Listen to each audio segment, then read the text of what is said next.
The rain hammered against the windows of the small house in Port Harcourt as Rose stood in the living room, her hands trembling over her swollen belly. She was 7 months pregnant, and the baby kicked hard as if sensing the storm brewing inside these walls. Her husband Daniel slammed his phone on the table. His eyes were cold, distant. He hadn't looked at her properly in weeks. Every night he came home late, smelling of expensive perfume that wasn't hers. "You're home late again," Rose said softly, trying to keep her voice steady. "Yeah, and?" Daniel didn't even glance at her. "I made dinner. It's cold now, but I can warm it up for you." "I already ate," he said, waving his hand dismissively. "Victoria brought me something." Rose's heart sank. "Victoria? Your boss's daughter?"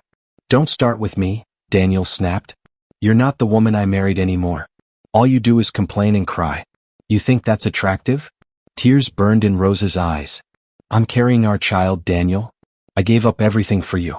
My job, my friends, my apartment. You said you wanted a family." He walked closer, towering over her. The smell of alcohol was thick on his breath. "Maybe I changed my mind." The words hit her like a slap. Her legs felt weak. "What are you saying?" "I'm saying this whole thing was a mistake." He gestured around the room with disgust. Before she could respond, there was a loud knock at the door. Daniel's face broke into a cruel smile. Perfect timing. He opened the door and Rose's world shattered. A tall, beautiful woman in a red dress walked in. Her name was Victoria, and she moved through the house like she owned it. "So this is where you used to live?" Victoria said, looking around with a smirk. "Goo. A little small though." Rose's stomach twisted. "What is she doing here?" "Victoria's moving in," Daniel said casually. Rose thought she'd misheard. "What?" "You heard him," Victoria said, placing her expensive handbag on the table. "I'm tired of sneaking around. I'm his wife." Rose's voice cracked. Victoria laughed softly. "Oh honey. You were." Rose turned to Daniel, her body shaking. "Tell her to leave. This is my home." "No," Daniel said coldly. "You leave." The rain poured harder outside. Thunder rolled across the sky. Rose couldn't breathe. "Daniel, please. I have nowhere to go. I'm carrying your child." He crossed his arms. "Not my problem. You'll figure something out." Rose stared at him, unable to believe what she was hearing. "You're throwing me out? At night? In the rain?" "Better than letting you embarrass me in front of my new woman," he said. Victoria leaned against the doorframe, watching with cruel amusement. "You really should go before this gets ugly." Tears streamed down Rose's face as she grabbed the small hospital bag she'd packed weeks ago. Her hands trembled so badly she could barely zip it. "If I walk out that door, there's no coming back," she whispered. Daniel grinned. "That's the idea." She opened the door. Cold rain slapped her face, instantly soaking through her thin sweater. Behind her, she heard Victoria's voice, playful and cruel. "Don't forget your leftovers, sweetheart." Victoria tossed a plastic container onto the porch. It landed near Rose's feet, spilling rice into the mud. Daniel's laughter joined hers. "You should be grateful we didn't call the police for trespassing." Rose stood frozen, her hand pressed to her belly. "You're a monster." "Call me whatever you want," Daniel said, stepping back inside. "Just make sure you're gone before I finish this drink." He slammed the door. The sound echoed like a gunshot in the stormy night. Rose stood motionless in the rain, shivering as neighbors peeked through their windows. No one came outside to help. Thunder cracked overhead as she began walking, not knowing where to go, only knowing she had to survive for the tiny life inside her. But how could she survive this nightmare alone? Rose walked through the empty streets of Port Harcourt, rain soaking through her clothes until she could no longer feel her skin. Her shoes sank into the mud with every step. The pain in her stomach grew sharper with each breath. She had tried calling her mother 3 times, but there was no answer. She didn't know that Daniel had already sent a message, lying that Rose had run away with another man. Her reputation was destroyed before she even had a chance to defend herself. The street lights blurred through her tears. She stopped under a lamp post, leaning against it as dizziness washed over her. Her phone buzzed in her pocket. With numb fingers she pulled it out. The message on the screen made her heart stop. It was from Daniel. "Don't bother going to your mom's. I told her you ran away with another man." The phone slipped from her trembling hand and fell into a puddle. The screen flickered and went dark. Rose pressed both hands to her belly as a sharp cramp made her gasp. "Please," she whispered to her unborn baby. "Please stay with me." Lightning flashed across the sky. The rain fell harder. She couldn't feel her fingers anymore. Her vision blurred and she stumbled to the edge of the road. Then she saw headlights. A sleek black car slowed down beside her. The engine hummed quietly in the storm. For a moment she thought Daniel had come back. But this car was too expensive, too elegant. The door opened and a man stepped out holding an umbrella. He walked toward her with calm, steady steps. "Are you all right?" His voice was deep but gentle. Rose blinked up at him through the rain. She could see kind eyes studying her with concern. "I'm fine," she whispered, though her voice shook. "You don't look fine," he said quietly. "You're freezing. You shouldn't be out here like this." She hugged her belly, trying to keep her balance. "I just need to get somewhere safe." He tilted his head, studying her. "You're pregnant. Come on. Let me drive you somewhere safe." Rose shook her head. "No, thank you. I don't even know you." "That's fair," he said softly. "My name is Michael. I'm not here to hurt you. I just can't leave you standing here in the storm." His voice didn't sound like a threat. It sounded like warmth in the middle of her nightmare. The cold wind bit through her soaked clothes again, and she finally nodded weakly. "Okay," she whispered. He stepped closer and held the umbrella over her. "Easy now. Watch your step." When he guided her toward the car, she could smell the faint scent of cologne and rain on him. Something about him calmed her, even through her shivering. He opened the car door and she slid into the passenger seat. The heat hit her instantly. She gasped as the sudden warmth felt almost painful against her numb skin. Michael handed her a clean towel from the back seat. "Here. You're shaking." "Thank you," she murmured, clutching it close. "I'm sorry. I don't mean to be a burden." He glanced at her, his expression softening. "You're not a burden. Everyone needs help sometimes." The car pulled away from the curb. For a while neither of them spoke. The rain drummed against the windows and Rose watched the city blur past. After a long silence, Michael spoke again. "Where are we going?" Rose hesitated. "I don't know," she admitted quietly. "My husband threw me out." His eyes flickered toward her. "He what?" "He said he didn't need me anymore." Her voice cracked. "He has someone else now." Michael's jaw tightened, but he kept his tone gentle. "And you're out here like this. 7 months pregnant." She looked down at her trembling hands. "He said I was worthless without him." Michael was quiet for a long moment. Then softly he said, "He's wrong."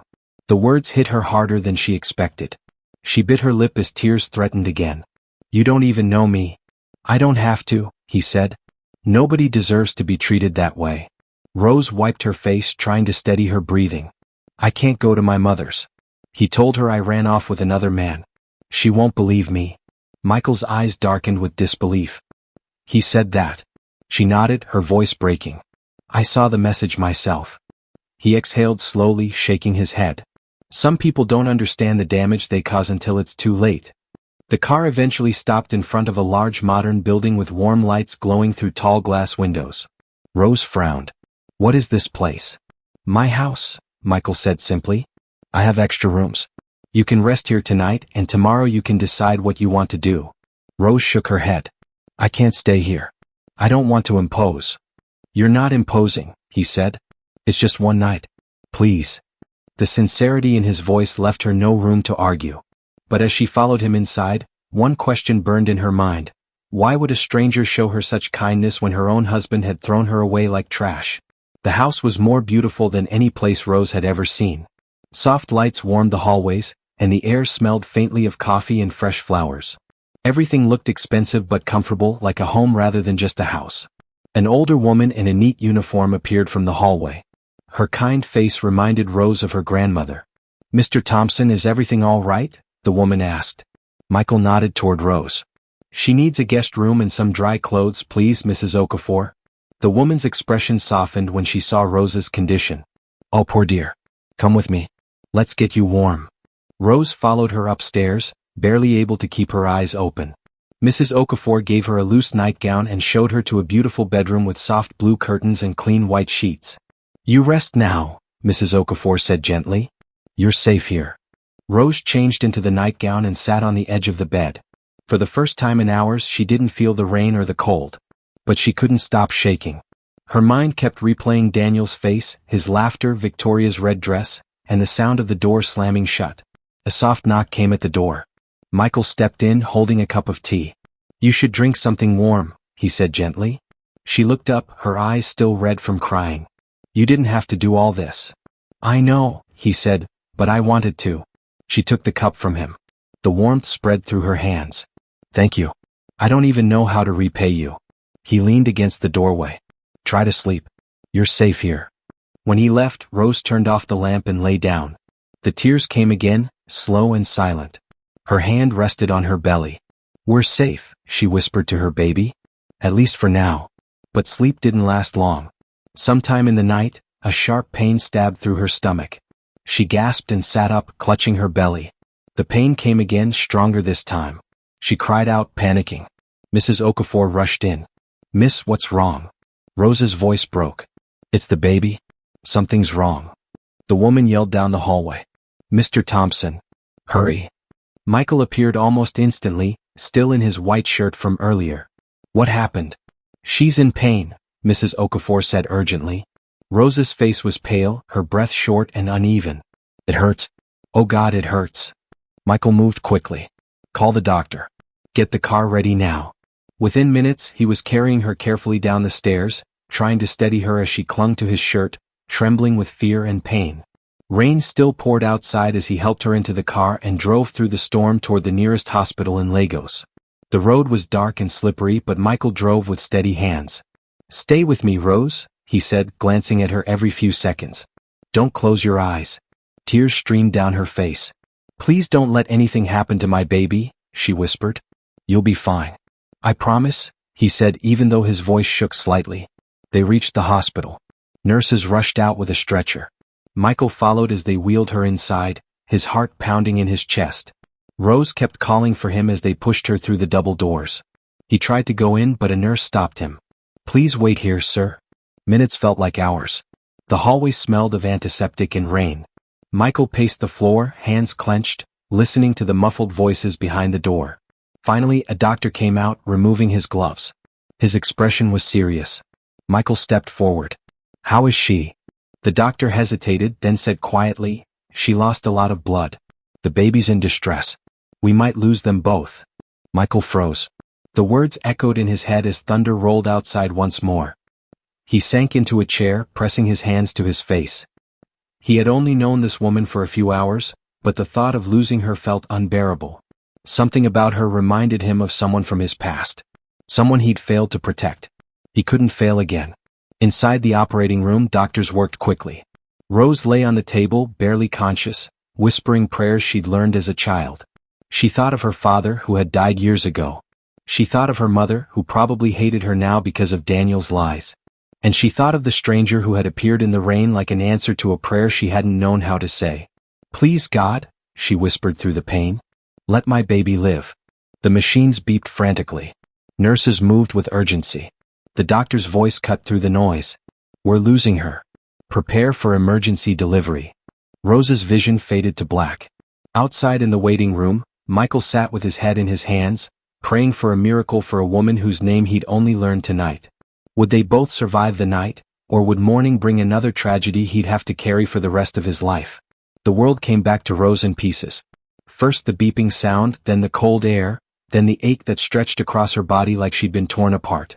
She opened her eyes to the harsh white glow of a hospital room. For a moment she didn't remember where she was. Then the memories came flooding back.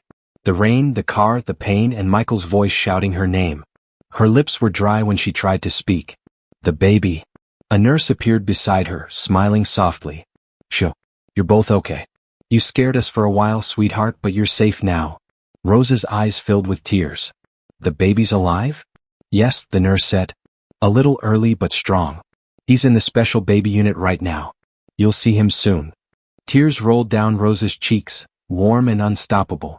She whispered a thank you she could barely finish. When the nurse left, the door opened again. Michael stepped in quietly, still wearing the same shirt from the night before. His sleeves were rolled to his elbows, and his eyes looked heavy with exhaustion. For a moment Rose thought she was dreaming. He looked out of place in the sterile room, too calm, too controlled. You're awake, he said softly. She nodded, her voice faint. You stayed. He gave a tired smile. You think I'd just leave you here? Her throat tightened. You didn't have to. I wanted to, he said simply. He sat in the chair beside her bed. For a moment, neither of them spoke. The quiet hum of machines filled the space between them. "You saved my life," Rose finally said. Michael shook his head. "You did the hard part. I just drove." Her lips curved into the faintest smile, but her eyes were full of questions she didn't have the courage to ask yet. Over the next few days, Rose recovered slowly. The hospital room became her small world, sterile but safe. Michael came every morning, sometimes with breakfast, sometimes with flowers, always with the same quiet steadiness. She didn't understand him.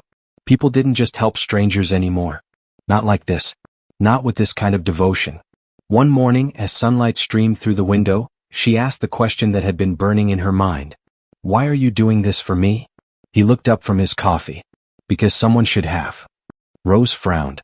"That's not an answer." He leaned back in the chair. "Maybe not, but it's the truth." There was a sadness in his tone she couldn't name. For a moment, she thought she saw something flicker behind his calm eyes. Guilt maybe. Or regret. When Rose was discharged, Michael refused to let her go to a shelter. "You need rest. A quiet place, somewhere clean and warm for you and the baby." "I can't repay you," she said, her voice trembling. "I didn't ask for repayment," he replied. Back at the mansion, Rose felt even more out of place in daylight. Everything was spotless. There were maids, a gardener, even a driver. She felt small just standing in the foyer, her hospital wristband still on her wrist. "This is too much," she whispered. Michael turned to her, his expression unreadable. "You've been through enough. Let me help." He walked her to a large guest room overlooking the garden. "You can stay as long as you need. I'll have the staff set up a crib for the baby." Rose didn't know what to say. Gratitude, fear, and confusion all tangled inside her chest. "I don't belong here," she finally whispered. He paused at the door. "Maybe not yet, but you deserve to." The days passed slowly. Rose's body healed, but her mind struggled. The mansion was quiet, almost too quiet. She could feel the staff watching her. Not all of them were kind. One afternoon, as she passed the servants' corridor, she heard two maids whispering. "She's lucky, that one said. "Shows up out of nowhere, gets a room upstairs like she's family." "Lucky?" the other scoffed. "I call that a trap. You think Mr. Thompson brings in random women for charity?" "Don't be ridiculous," the first said. "He hasn't looked at anyone since his wife died." Rose froze. His wife. She stepped back quietly before they could see her and hurried down the hall, her heart pounding. That night, as she fed her baby in the nursery, she couldn't stop thinking about what she'd heard. Michael had been married. He'd lost someone. That explained the sadness in his eyes. But it also raised new questions. Was she just filling a hole in his life? Was his kindness real or was it something else? When she saw him that evening in the library, she almost asked. He poured himself a drink and turned to her. "How's the little one?" he asked. "Stronger," Rose said softly. "The doctor says he'll be fine." He smiled faintly. "That's good. You did well." She hesitated, then asked carefully, "Did you have children?" His smile faded. He looked into his glass, the amber liquid catching the light. "I did," he said quietly. "Once." Rose bit her lip. "I'm sorry." He nodded. "You didn't know." He changed the subject after that and she didn't push. But the question burned inside her. What had happened to his wife? What had happened to his child? And why did helping her seem to matter so much to him? Days turned into weeks. Rose began helping around the mansion not because anyone asked, but because sitting idle made her feel like a burden. She folded laundry, watered the plants, and sorted mail. At first, the staff tried to stop her, but Michael told them to let her be. "If it helps her feel normal, let her work," he said simply. And it did help. Routine gave her a small sense of control over her life again. One afternoon, Michael found her in the garden, kneeling in the dirt, pruning the roses. The sun was warm on her back, and for the first time in months, she felt almost peaceful. "You don't have to do that," he said, standing near the fountain. She looked up, smiling faintly. "I like it. They remind me that beautiful things can still grow out of pain." He watched her for a long moment, then said quietly, "You're stronger than you think." Rose looked down at the rose in her hand. A thorn had pricked her finger, leaving a small drop of blood. "No," she whispered. "I just ran out of ways to break." Something in her voice made him stop. He didn't try to comfort her with empty words. He just knelt beside her and helped trim the next stem, silently sharing the weight of the moment. Later that evening, as the sun dipped low, Rose walked through the corridor and overheard two gardeners talking near the service door. You hear about the boss's guest? One said. The woman with the baby? Yeah. People say she's his new mistress. Rose stopped cold. That can't be true, the other said. He's not that kind of man. You sure? A rich man taking in a woman like her? There's always a reason. Rose hurried away before she could hear more.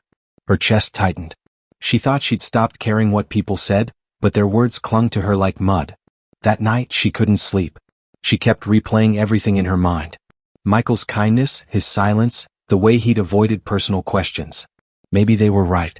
Maybe she was just another charity case, or worse, a distraction from his grief. The next morning she avoided him, claiming she was tired. She stayed in her room, holding her baby close, whispering, "We'll find our own way soon. We can't stay here forever." But that evening, as rain began again outside, she heard voices echoing from the downstairs hall. Michael's voice, tense and raised. He rarely raised his voice. She couldn't hear everything, but one phrase stood out clearly. "I told you I won't let that happen again," he snapped into the phone. Then silence. Rose froze by the staircase. The storm rumbled outside, wind howling through the trees. When she heard her name mentioned softly, angrily, she felt her stomach twist. Who was he talking to? Why did it sound like he was protecting her from something, or hiding something from her?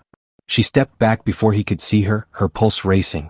When she returned to her room, she couldn't shake the unease. Michael was kind, but kindness could hide secrets. And the next morning, as they met at breakfast, his eyes looked different. Weary, almost conflicted. "Rose?" he said slowly, setting down his coffee cup. "Yes." Her heart began to race. He hesitated, like the words were heavy stones in his mouth. "There's something you need to know about your husband and my family." Rose's spoon clinked softly against her cup. The air in the dining room felt heavier than it had the night before. The gray light coming through the tall windows seemed to drain the warmth from everything. She stared at Michael, trying to read his face. "What do you mean?" she asked carefully. He didn't answer right away. Instead, he looked down at his untouched breakfast, choosing his words carefully. "It's complicated," he said finally. She waited, but he didn't continue. The silence stretched between them until she couldn't bear it anymore. "If it's about Daniel, I deserve to know," she said softly. "You can't keep me here and hide things from me." He looked up sharply, as though her tone startled him. "I'm not keeping you here. You can leave anytime." She realized how her words must have sounded. "That's not what I meant. I'm tired of being lied to. I don't know who to trust anymore." Something softened in his face. He leaned back in his chair. "You're right. You do deserve the truth." He paused, then added quietly, "But right now, I think it'll only hurt you more." Her frustration broke through. "Hurt me more?" she said, her voice rising. "What could possibly hurt me more than what's already happened?" He stood abruptly, his chair scraping against the floor. "You'd be surprised." He walked away, leaving her staring at the empty space where he'd been. Rose sat alone at the table, her hands trembling around the warm cup. Whatever Michael was hiding, it was big. And it had everything to do with Daniel. She needed answers. And she would find them, whether Michael was ready to give them or not. What dark secret connected her cruel husband to the man who had saved her life? Rose spent the rest of the morning searching for answers. She found Mrs. Okafor polishing silver in the kitchen and gathered the courage to ask what she knew. The older woman paused and glanced around before speaking. "Mr. Thompson doesn't talk about his family much," Mrs. Okafor said quietly. "But there was trouble years ago. Business trouble. A partner he trusted betrayed him. Nearly cost him everything." Rose frowned. "A partner?" Mrs. Okafor nodded. "Yes. Some say it wasn't just business though. There was something personal about it. Mr. Thompson stopped letting people in after that." Rose thanked her, but her mind was racing. Could the partner have been Daniel? It seemed impossible. Daniel had never mentioned anyone named Thompson. But then again, Daniel had lied about everything else. That evening, Rose went downstairs for water and saw Michael in his study talking on the phone. The door was slightly open. His back was turned, but his voice carried clearly. "I told you I'd take care of her," he said, his tone sharp. "But you don't get to decide how or when. I owe you nothing." Rose froze in the hallway. "I said no," Michael snapped. "She's been through enough. I'm not dragging her into that mess." He went silent for a moment, listening. Then he said coldly, "If you contact me again, I'll end it permanently. Do you understand?" The call ended. He stood there, breathing slowly, one hand gripping the edge of the desk. Rose backed away quietly, her heart pounding. Every instinct screamed at her to ask what that was about, but something told her he wouldn't give her an answer. 2 days later, a visitor arrived at the mansion. Rose was upstairs when she heard the commotion. Voices in the foyer. Angry voices. She walked to the top of the stairs and looked down. Her blood turned to ice. Daniel stood in the entrance, soaked from the rain, looking nothing like the confident man who had thrown her out. His clothes were wrinkled, his hair messy, his eyes hollow. "I need to talk to Rose," he said desperately. Michael stood between him and the staircase, his voice low and hard. "You need to leave." Daniel's eyes flicked to him with a sneer. "Still playing the hero? I thought you'd be taller." "You've already taken everything from her once," Michael said. "You won't touch her again." Daniel laughed bitterly. "Touch her? I'm not here to start a fight." "Then leave," Michael said again. Daniel looked past him and saw Rose at the top of the stairs. "You think he's your savior, don't you?" he called up to her. "The noble man who showed up just in time?" He smiled, a cruel twist of his mouth. "Did he tell you about your father?" Rose's breath caught. "What?" "Your father and Michael were business partners," Daniel said. "The deal that destroyed your father's company?" Michael signed it. Michael's jaw tightened. "That's not the whole story, isn't it?" Daniel pulled an envelope from his jacket and tossed it on the floor. "Read it yourself. Your hero ruined your father. And now he's playing savior to the daughter. Convenient, isn't it?" Rose slowly descended the stairs. Her hands shook as she picked up the envelope. Inside were old documents. Her father's signature. Michael's company seal. A contract from years ago. "That contract crushed him," Daniel said. "Your father died broke and heartbroken because of the man standing in front of you." Rose looked up at Michael, her vision blurring. "Is this true?" Michael's voice was steady but pained. "It's not what you think." "Then what is it?" she whispered. He took a deep breath. "Your father came to me when his company was failing. I tried to help him. But someone forged additional documents and stole money from both of us. That person destroyed your father's company and disappeared." He turned to Daniel, his eyes cold. "That person was you." Daniel's face went pale. "You were my father's employee," Michael continued. "He trusted you. Gave you access to everything. And you stole from him. When the fraud came to light, your father took the blame. He was too proud to expose you. The stress killed him." Rose pressed a hand to her mouth. "No. I spent years trying to find the man who forged those papers," Michael said. "I didn't know it was Daniel until the night I found you. That's when I recognized him." Daniel backed toward the door. "You can't prove any of that."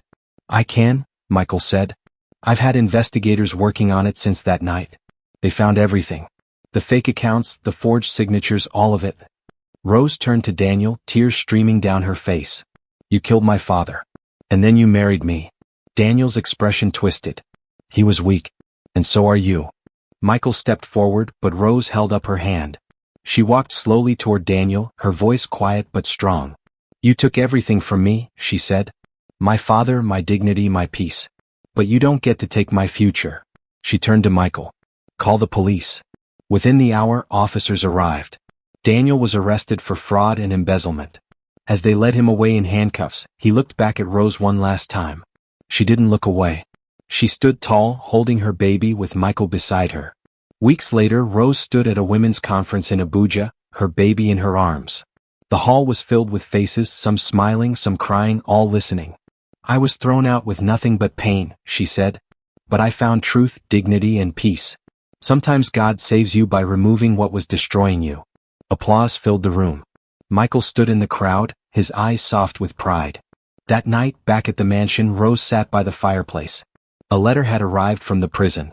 She read Daniel's words silently, then held the paper over the flames until it caught fire. Michael entered the room. "What was that?"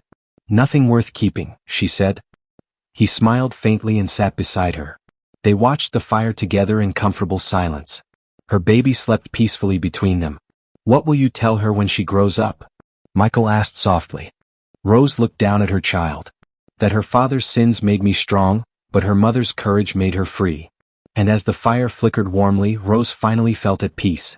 She had survived the storm. And on the other side, she had found not just shelter, but home. 3 months had passed since Daniel's arrest. Rose had transformed from a broken woman into something stronger. Michael offered her a position at his foundation, the Thompson Women's Empowerment Foundation, which helped abused women rebuild their lives. Every day, Rose met women whose stories mirrored her own pain. She managed records, took calls, and comforted new arrivals. She wasn't just surviving anymore. She was helping others survive too. One evening, Michael approached her in the foundation office. "There's a charity gala next week," he said. "I'd like you to attend. It's time people saw your strength." Rose hesitated. "I haven't been to anything like that since." "I know," Michael said gently. "But you represent everything this foundation stands for." The gala was held in a grand hotel in Lagos. Rose wore a simple blue dress that Mrs. Okafor had helped her choose. For the first time in months, she looked in the mirror and saw not a victim but a survivor. The ballroom was filled with businesspeople and donors. Michael introduced her proudly, and she noticed how everyone respected him. They spoke of him as a man of integrity and vision. During the speeches, Michael talked about rebuilding lives and second chances. His words were genuine, and Rose felt her heart swell with gratitude. But then something unexpected happened. Near the end of the evening, police officers quietly entered the ballroom. They moved through the crowd toward a corner where some guests were drinking. Rose's blood ran cold when she saw who they were approaching. Daniel was there, dressed in a borrowed suit, trying to blend in with the wealthy crowd. Michael had known he would come. He'd sent Daniel an anonymous invitation, knowing his greed and ego wouldn't let him refuse. What Daniel didn't know was that investigators had been recording him all evening. He'd been drinking and boasting to strangers about how clever he was, how he'd fooled everyone years ago. "You know her father?" Daniel had laughed to a man with a hidden recording device. "Old man died thinking he lost everything because of a bad deal. Poor fool never knew the truth. I was the one who emptied his accounts. He trusted me with his life." The recording played on screens throughout the ballroom. Gasps filled the room. Daniel's face went white as he realized what was happening. The officers moved in. "Daniel Okonkwo, you're under arrest for fraud, embezzlement, and forgery." "Wait, this is a mistake," Daniel stammered, looking around desperately. Rose stepped forward from the crowd, her voice calm and clear. "It's not a mistake. You finally get to live with the truth you built for everyone else." As the officers handcuffed him, Daniel turned to her, his eyes desperate. "Rose, please. I'm sorry." She shook her head. "You took everything good in me and turned it into pain. You killed my father. You tried to destroy my life. But you don't get to take my peace." The cameras flashed as police led him away. The entire Lagos media had witnessed his confession and arrest. Michael placed a steady hand on Rose's shoulder. "It's over," he said quietly. She exhaled shakily. "No. It's just beginning." 4 weeks later, Rose stood behind a podium at a women's conference in Abuja. Her baby son sat in a carrier on her chest, sleeping peacefully. The hall was packed with hundreds of faces, all waiting to hear her story. "My name is Rose," she began, her voice strong and clear. 3 months ago, I was thrown out of my home while 7 months pregnant. I stood in the rain with nothing, believing I had lost everything." She paused, looking out at the audience. Many women were already wiping tears. "But I learned something that night," she continued. "Sometimes God doesn't punish you by taking things away. He saves you by removing what was destroying you." The applause was thunderous. Women stood, some crying, some smiling, all inspired. "I found out my husband had killed my father through fraud and betrayal. He married me to hide his crimes. But the man who saved me that rainy night, he was the one person my father had trusted most in the world." She looked at Michael, standing in the back of the hall. He nodded slightly, his eyes glistening. "Truth always finds its way to light," Rose said. "And broken women can become powerful voices. Don't let your pain define you. Let it refine you." The crowd rose in a standing ovation. That night, back at the mansion, Rose sat in her room. An envelope had arrived from the prison. She almost threw it away, but curiosity won. Inside was a letter from Daniel. She read it slowly. "You won, Rose. Michael got everything. You never looked at me the way you look at him. Not even once. I see it now. I was never enough for you." Rose stared at the words for a long moment. Then she stood, walked to the fireplace, and held the letter over the flames. She watched it curl and blacken, the ashes floating upward like ghosts set free. Michael entered the room quietly. "What was that?" "Nothing worth keeping," she said. He smiled and walked over to where her baby slept. The little boy stirred softly, his tiny hand curling around Rose's finger. "What will you tell him when he grows up?" Michael asked gently. Rose's eyes glistened as she looked down at her son. "That his father's sins made me strong, but his mother's courage made him free." Michael sat beside her. They'd never spoken about what was growing between them, the quiet understanding, the shared grief that had somehow become shared hope. Your father would be proud of you, Michael said softly. He'd be proud of you too, Rose replied. You kept your promise to him. You looked out for me. I did more than that, Michael said. I found my purpose again. Outside, the rain had finally stopped. The storm that had brought them together had passed, leaving behind clear skies and new beginnings. Rose looked at Michael, really looked at him, and saw not just her rescuer but a man who had been rescued too. By helping her, he'd found his way back from his own grief. Thank you, she whispered. For everything. Thank you, he replied, for reminding me what it means to fight for something that matters. As the fire crackled softly, Rose felt something she hadn't felt in years. Peace. Real, lasting peace. She had walked through the storm and survived. She had faced her demons and won.